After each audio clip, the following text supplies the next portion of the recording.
Thank you for listening to the Speaking Out on Sex Abuse podcast with hosts Clara and Jimmy Hinton. If you're new to the podcast, please subscribe and share so you never miss an episode. Android users can find us and subscribe on your Play Music app. Apple users can find us and subscribe on Apple Podcasts. You can find us on Stitcher. You can follow us on Spreaker. And you can find the podcast on jimmyhinton.org and findingahealingplace.com. Please rate our show, subscribe, and share so that we can spread the word. Let's get into the show. All right, welcome back this week. Man, we're going to jump right in. We have, I'd say, at least 2 podcasts. This will be part 1 of either part 2 or part 3. It just depends on how far we get. Stop confusing people, Jimmy. I know, it's terrible, isn't it? But it's something that's really important. And I'll just run down through these questions. So we're going to be talking about whether there's an uptick in reports and what we do with that. So Mom and I had been kind of texting back and forth, and we always talk about what we're going to talk about, and we try to plan it out, these podcasts for a while. So she was saying, has there been an increase in victims who are reporting the abuse that are current cases of abuse? So we're going to ask that question and kind of flesh that out during this podcast, but there's some other questions too that we have. So what should our next steps be in halting abuse? And what about the thousands who have already come forward? How do we help them? We know in the past year, just in the last year, there have been thousands and thousands of really high-profile cases. What do we do with that? You had the Pennsylvania grand jury report, and that was just the beginning. So you have these thousands and thousands of survivors who've not gotten any kind of justice as far as the legal system is concerned. Their abusers are still out there. Right. They're still free. What do we do with that? Right. And when you think about that, it's mind-boggling because you have all these hurting people who need some kind of resolution, some kind of healing. So that's a great question. And then the other question we have is, should our focus be on healing victims or preventing abuse? Because it becomes challenging to do both. And I think you have to. It's kind of a rhetorical question, but the question becomes, how do you do that? And how do you do that well? So we'll back up to the original question and the subject at hand. Is more abuse being reported today, which are current cases, not past cases? The short answer is yes. And I want to throw in a caveat to this too. There are very few past cases of abuse that are being reported because of statute of limitations. We are working on that in Pennsylvania very hard. New York just passed last month. They just passed statute of limitations reform where people who fell outside of the statute of limitations now have a window where they can go back and they can sue their abusers and the organizations that hid the abusers. And there is a massive amount of lawsuits that are going on right now in the state of New York. And Jimmy, when I think about this, I don't think just of lawsuits, but I think of people who have the abused people who have not spoken up. The statute of limitations is over for them. They've not had a voice. They haven't had a voice, and they're thinking, so what? So if I speak up now, what good does it do? Nothing's going to happen to my abuser. He is still walking loose. He's still, working his job still. So why should I disrupt my entire life when nothing's going to happen? Yeah. So, yeah, that's a good question that we're going to. Well, and you're seeing with these lawsuits, what's happening is they're not suing because they want to get rich. They're suing because they want their abuser's name on record. Absolutely. And they want their abuser stopped. Right. They want that bit of justice, and I think they're owed at least that bit of justice. So, okay, let me pull up an article. This is in Pennsylvania, which is where we live. And, it's the top article. This was by Nick Falzone, Falsone, and LehighValley.com. Child abuse cases on the rise in Pennsylvania, the 35 counties where it's most rampant. Jimmy, what's the date on that? That was October 24 of 2018 is when that was published. Okay, so we're talking less than a year ago. Okay. So cases of abuse are definitely on the rise in Pennsylvania. And I'm going to skip down to the part where he says the reason. He says amendments to the Child Protective Services Law, effective in December 2014, continue to drive increases in reports of child abuse, the report states. These amendments increase the number of mandated reporters of child abuse and added additional persons who could be identified as perpetrators of child abuse. Going on to the next page, I stapled this, so pardon the ripping and shuffling of papers. Still, even after the law went into effect, there has continued to be an uptick each year in reports and substantiated cases of child abuse. So I'm looking at a chart here that's embedded in that, and that comes directly from our governor's report. In 2013, there were 27,182 phone calls to report abuse. So 27,000, just a little over 27,000. There were 3,147 substantiated cases of abuse. Fast forward to 2017, the number went from 27,000 to 47,485. There have also been a couple audits that were done, and many of these phone calls are being dropped because they brilliantly funneled all these phone calls through one center. I say brilliantly, I'm being sarcastic. You're not allowed to report to your local law enforcement like you used to be able to. So mandated reporters have to call PA Childline.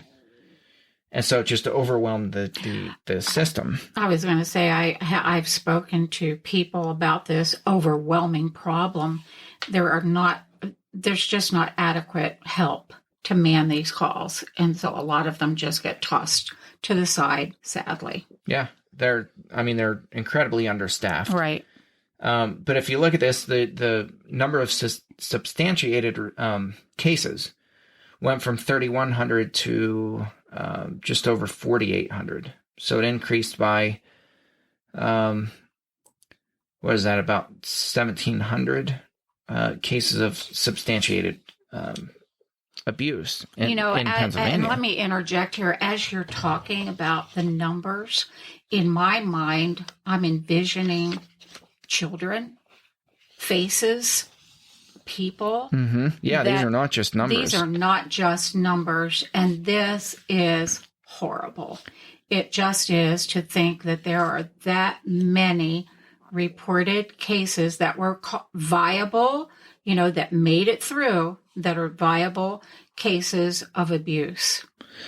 Well, it gets a lot more depressing from there, too, because the dirty little secret in Pennsylvania, and this is happening all over the country, is that our prisons are absolutely at capacity. In fact, tell me what you said just when you showed up a few minutes ago. What happened to you? I got turned away. Just, I went to teach my classes, and one of the one of our state prisons here in town. I teach classes each week at both state prisons. And it was just flooded with drug dogs. And the person that would walk me normally walk me to my class came running out and said, get back, get away, go. And I motioned, what's up? And he just shook his head and just motioned for me to leave. So there are way more prisoners than they can handle. It's getting out of control. It's out of control. We have laws. We have one of our state reps who both you and I think you know him a lot better than I do. Yeah. But, he is incredibly vocal about the problem where lawmakers have been bleeding hearts for inmates, and they've given them all these rights, and they're not absolutely destroying our prisons. They're riots now. Yep. In SCI Somerset, was that last year that we had one of the corrections officers was stomped murdered to death? Oh yeah. This is an increasing problem in Pennsylvania because the prisons are overcrowded. They're not controlled like they used to be. I can tell you the prisoners sit for hours. Having been in there now for almost 5 years, working within the prison system, I'm working with lifers as well as short-term people. They know their rights, and they are very demanding, and they work up all kinds of lawsuits against the prison. Mm-hmm. They're always suing the state. They are incredibly smart about that. We have a mutual friend who works in one of our prisons, and he said at any given time there are dozens of lawsuits that inmates bring against the state. Oh, yeah. Constantly. I have seen COs cower when these guys stand up and say, I'll be making a lawsuit against that. And they mean it. And, so. So the other issue, too, is that we are, our governor, sadly, is a big proponent of releasing inmates back into society because of the overcrowding issue. So the way of dealing with this is, it's all political, but what they do is they use these lawsuits and Supreme Court decisions and use those as case law. And we talked about that in one of our episodes. Yes. So they come back, and right now, actually, Jerry Sandusky, he has a retrial here in a few days. That's maybe this week. I'm just sick about that. I really am. Or maybe that's next week. But it might be today. Here, let me look that up. Yeah, I'm not sure. I'm curious now. Give me 1 second. You can sing a song while we're waiting here. I don't think I'll do that. I don't think I'll be singing. I actually have been in the prison where Sandusky is several times, so I get little tidbits about what goes on with that from time to time. And let me just say, he's got his sports fans, and his top sports fan is his wife. She is there, and she is bold and loud, demanding his release just constantly, which, go figure. Well, it may happen. I honestly, if it does, that sets a whole precedent for numbers of other guys who will be filing all kinds of lawsuits. Yeah. So this doesn't give a date. I just saw, I know it's this month. It's this month, and I don't remember, Jimmy, offhand either. I want to say it was the 4th or 5th of September. But, at any rate, what's happening, let's see if this one says. And this is so high profile with him that you best believe all of the guys who are in prison for child abuse are watching every second of what happens. Absolutely, here. They are. They're watching, they're listening, they're already planning for their own escape, I'll call it. Well, I can't find the date, but it is this month for sure. So what he did is he went through his 3 appeals. You're only allowed 3 appeals, and all of those he got shot down. And so the next route was to sue, and he's claiming that his mandated minimums were unconstitutional. based on a Supreme Court decision. And so he's up for retrial, and that's happening either this week or next. And who knows? Well, and keep in mind, he's got the money, he's got the attorneys who are working hard. He has the support of so many people who just, are mortified that the Jerry Sandusky got sent to prison, irregardless of what he did. They don't want to hear it. They really don't. I mean, the big point that I want to make is that we have these dangerous predators who are being turned out into the streets in droves. Right. And the public is not yet aware of that. And so we keep coming back and saying, well, report abuse, report abuse, report abuse. Absolutely, yes, you have to. You're mandated, and I think those are good laws. But the reality is, where are they going to go? Mm-hmm. I mean, we saw an uptick from 27,000 reports to 48,000 over the course of a few years. And, at the Attorney General's office, Josh Shapiro's office. I think all of us, our hope was, with so much noise being made and so many waves being made, that these abusers, would go into hiding. It's not happening. No, it's not, and it's not going to happen. No. I think we're living in a dream if we think that they're cowering in a corner somewhere. They're not going to stop abusing. They're abusers. That's what they do. Right. So right now, we're just looking statistically at what's going on, and it's not a good picture. Here's another article. This is in the state of Texas. Number of teacher misconduct cases rises for 10th year in a row. This was published November 27th of 2018. So less than a year ago. And I'll read a couple little excerpts. This is from the Statesman. And Julie Chang is the author of this article. In the first fiscal year that ended September 1st, the Texas Education Agency opened 429 cases of improper teacher-student relationships, a 42% increase from the previous year, and the largest one-year jump in at least a decade. During Tuesday hearing at the Capitol, members of the Senate Education Committee attributed the increase in cases to more teachers acting inappropriately and greater awareness brought by the Me Too movement. So they're saying there's definitely an increase in the amount of teachers that are doing this, but at the same time, there's an awareness because of the Me Too movement. So people are speaking up, as they should. But here's the issue. We're not preventing it. No, and let me just say something. Having served on our local school board for 15 years, for a case to get even recognized, it has to be pretty severe. So we're not just talking, this isn't, we're not just talking. They report it that, because somebody thinks something happened. Right. Yeah, these are absolutely. It has to be credentialed and it has to be proven, or it just goes away. And I know that firsthand. So here's another article that this was published by Fox News, Holly McKay, August 24th. I actually posted this on my Facebook page.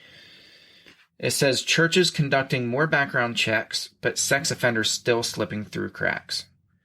So we've put all this focus on background checks and, improved training and all this stuff. And the reality is that abusers are slipping through the cracks big time. Which is that it's not slowed it down. You said a year ago, when we first began this podcast, I can remember you talking about this constantly. These background checks are pretty much a joke. Yeah, the only thing it does really is it limits your liability. I mean, that's every now and then you might get lucky and catch an offender who's coming in as a volunteer or employee or whatever. But, the vast majority of abusers don't have a criminal background to begin with. These are people who've never been caught. So your background checks aren't going to catch them. It's very rare. So this article by Holly McKay says there are 750,000 registered sex offenders across the country. At least 400,000 of those involve children. Many offenders slip under the radar and end up on voluntary leadership roles unnoticed, background check experts warn. She says that an estimated 60% of churches and ministries don't opt for the broader options. So if they do any kind of background check at all, they do the absolute bare minimum. And so more than half of them basically yawn at the idea of doing background checks. So we're not even doing this. No. We're not even looking for people who do have convictions. Right. And let me tell you this, as somebody who consults with churches, it is absolutely astounding how many church leaders are bleeding hearts for abusers. And even when they know that they're on the registry, they intentionally and purposefully and willfully fail to inform the congregation of registered sex offenders in the church. So even when we know that they're registered sex offenders, even if we go that step to inform to find out ourselves, the church leaders aren't informing the church, and that's by design. That's on purpose. Oh, yeah. Oh, it still blows my mind, period. Yeah. It does. So, this is certainly a complex issue. I think it's compounded by just so many factors. I highlighted some things in this Fox article. It mentions Charles Andrew, a 66-year-old preacher in my tribe, the Churches of Christ. This guy was a registered sex offender who had been preaching at this church for the last 10 years or whatever. And they had to have known. Of course, I'm making an assumption here, just because I work with so many churches that they just don't care. Like, you tell them, hey, here's a sex offender. And they're like, yeah, what's your point? Shh, don't tell our church. Don't let them know, because, God's grace, second chances, et cetera, et cetera. Those are the responses that I hear. So I'm just assuming that this church knew he was a sex offender. Maybe they didn't, but they probably did. Surely, I would think somebody within that congregation would have known, that you would think. But you would think. Who knows? Right. Without verifying that, I don't know for sure. Yeah. But he was nabbed on all kinds of child pornography charges, and he had been collecting it for the past decade. Ever since he's been on the registry, ever since he was released from prison the first time, this guy's been collecting child porn and trading it. So what he did is he established an email address, and he didn't register that email address on the sex offender registry. So he was using that email address to trade child porn with other pedophiles. Which, think about it, how easy is that for him to do? Oh, well, he got away with it for a decade. Absolutely. So, pretty darn easy. Easy. Yeah. And they know it. That's right. That's the thing. And we have nothing in place to stop that. Right. So, here's the other thing that this article says. It says, Andrews, who was a pastor at Osprey Church of Christ, this is in Florida, had been convicted in 2006 of second-degree sexual abuse in Alabama and registered as a sex offender in both states. The Florida registry lists Andrews as still being behind bars in county jail, which he's not, while the Alabama sex offender registry website didn't seem to work at all. A representative did not immediately respond to a request for comment as to why the site had a continual server error. The reality is that both the National Sex Offender Registry and the National Criminal Database searches are not updated in real time, said Weiss. An even lesser known fact is that 50% of America, the most critical or real-time data comes directly from counties and requires a deeper background search. So if we think we're going to jump on the registry and get an honest catch all these answer as to who the registered sex offenders are, we're not. It's a joke. Gives shivers. It's absolutely a horrible, broken terrible system. And I've attempted to look people up on the registry who I know are sex offenders. I know, yeah. And I get error messages all the time where it says, we can't find this person. It happens all the time. And I've experienced this firsthand many, many times. So, you know, the registry is an absolutely broken system. We cannot rely on background checks to catch this stuff. So what do? Well, that's going to be the next podcast. As you're naming these flaws in the system, Jimmy, it's like, you know, these neon signs flashing in front of me saying the abuser has the upper hand. And he knows really does, and he knows it.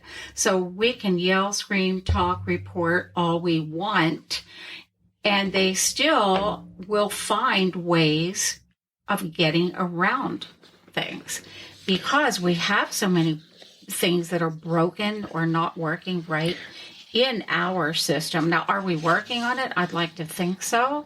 In today's age of technology, I can't believe that we have a system so broken as this, but it's true. Yeah. It's true. Mm-hmm. And, you know, your mind goes thinking like, well, why isn't there something being done about that? I don't know. Maybe that's something that we that have voices need to push to get done. That's not acceptable. No, it's not acceptable. And it's not. You know, can you imagine? I use aviation all the time, right? As an analog to this. But can you imagine getting on an airplane? You know, the biggest part of that flight, the most important part, besides for having your pilots show up and be sober, is I'm glad to have working instrumentation. Yeah. They go through a very rigorous pre-flight inspection, and they check every single part of their electronics onboard computer system, because that's what flies the plane. Precision to the split second, or, you know, it has to be calibrated. Yes. It has to be accurate. Yes. Your controls have to be working. Right. Your alarm systems all have to be in working order, or the plane doesn't take off. Right. When you have broken registries, when your national registry is broken, when it's dependent on local agencies to report to the national registry, it's not happening. It's just not acceptable. So I'd like to see us, and we can talk, you and I can talk privately before we, you know, say anything more, but I'd like to see a place where we can pound tons of letters and say, get this fixed. I think it's gonna come through lawsuits. I think that's the only way, unfortunately. And that's time consuming. It's time consuming and it's lives. It's very expensive, and lives are being hurt in the process. Yeah. But it's, you know, what happens is you have this broken, really, really badly broken registry. And then you have church leaders who, when they know there's a sex offender in their church, this is a convicted felon, a serial child predator, when they know that they're in the church, they purposefully don't tell the church. So it's basically like having a plane with broken instruments. Half the instruments don't work. And then you have the people who are flying the dumb thing. Every time a buzzer goes off, they're taking another piece of electrical tape, and they're putting that over the lights and just saying, let's keep this baby going. Let's just keep going. All is good. And let's not tell the passengers Yeah, don't tell the passengers. Yeah. So it's absolutely unacceptable. Mm-hmm. And, I'm going to keep barking and making noise until I draw my last breath. You're a good barker and maker noiser person. Well, you need to. It's a shame. And I catch flack for this. I just spoke a few weeks ago, or a couple weeks ago, and there was somebody who I got in trouble. And somebody didn't like the things that I was saying, and I don't know if they were offended by it or what, but they didn't tell me. They told somebody else. Mm-hmm. And said things like, I act like I'm the sole expert on this, and, the things that I talk about, where I criticize our current model of training, that's unfair, and this has been researched and it's been tested. Well, I come back with these articles and I will say it again, and I'll say it right into the mic. What we're doing right now is not working to prevent abuse. I will say that and never apologize for saying that. Thank you. Because it's true. It is true. If we look at the statistics, what's going on from state to state, and generally across the nation, abuse is getting worse. It's not getting better.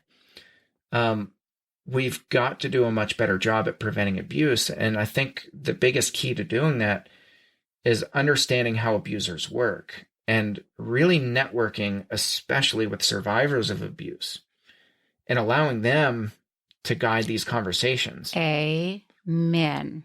They know, they've experienced it. They've lived it. And that's why it's so critical that they keep speaking up. So, yeah, absolutely. So we'll end with our truth bomb for today. Then next week, we're going to unpack this some. And towards the end of the week, we're going to start our interviews with some of our patrons at the VIP Plus level. So we'll be sending some messages out and working with people's schedules, and we're pretty excited about that. But in the meantime, our truth bomb for today is that we need to treat abuse as the epidemic that it is. The only way to bring justice is to keep shining a light on it and exposing the deeds that are done in darkness. We need your help, and let's keep exposing it. Thank you for tuning in. We'll catch you next round.